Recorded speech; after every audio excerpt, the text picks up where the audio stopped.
সদরঘাটে পৌঁছতেই শুরু হয়ে গেল বৃষ্টি। ছোট ছোট ফোঁটা হলে নিয়ে নিতাম মাথায়, কিন্তু বৃষ্টির ফোঁটাগুলি ছিল বেশ বড়সড়।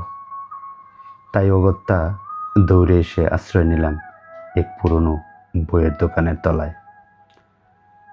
সচরাচর এসব দোকানে আজকাল ঢুকি না, কিন্তু আগে এক সময় অভ্যেস ছিল। বৃষ্টি থামবার কোনো লক্ষণ নেই দেখেই চোখ ফেরালাম সাজানো বইয়ের পুটে। রবীন্দ্রনাথ, শরৎচন্দ্র এবং মাসুদ রানার পাশে হঠাৎ দেখি আমার নিজের লেখা একখানা কাব্যগ্রন্থ, কবিতা অমীমাংসিত রমণী। বাহ, বেশ মজার ব্যাপার তো।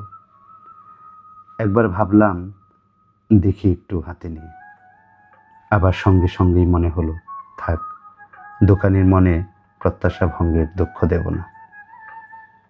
কিন্তু কৌতূহল বড় সংক্রামক। অজান্তেই হাত চলে গেল বইয়ের দিকে।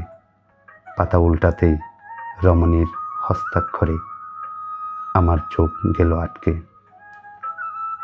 গোটা গোটা কাঁচা কালো কয়েকটি শব্দ আমার বিকেলটাই দিল বদলে।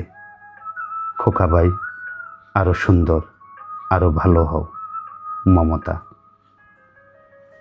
বৃষ্টি ভেজা মনের মধ্যে নামটা গেঁথে গেল মার্বেলের ভিতরে রঙিন ফুলের মতো।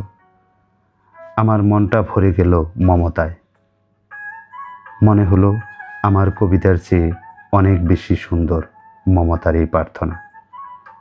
কি সুন্দর মমতার এই চাওয়াটুকু। ভাবলাম, এরপরে কি খোকা ভালো না হয়ে পারে? পর মুহূর্তেই মনে হলো, এই বই দোকানে এলো কি করে, আর এখানে এলোই বা কেন? মমতার দেয়া এই উপহার, আহা, হতভাগা খোকা বুঝি এর মূল্য বুঝল না। নাকি এই বই দুজনের বিচ্ছেদের স্মৃতি, ভালোবেসে দেয়া মমতার শেষ উপহার? আমার কষ্ট হলো এসব কথা ভাবতে, তবু ভাবলাম ভাবনার অভ্যাসে। বৈশাখের বৃষ্টি থেমে গেল দ্রুত। বইটিকে যথাস্থানে রেখে আমি পা বাড়ালাম বাংলা বাজারের উদ্দেশ্যে। কিন্তু মমতা চলল আমার সাথে সাথে, যেন আমি তার খুঁজে পাওয়া খোকা ভাই, যেন এই বৃষ্টিচাত বিকেল বেলায় আজ তার সকল প্রার্থনা পৌঁছেছে যথাস্থানে।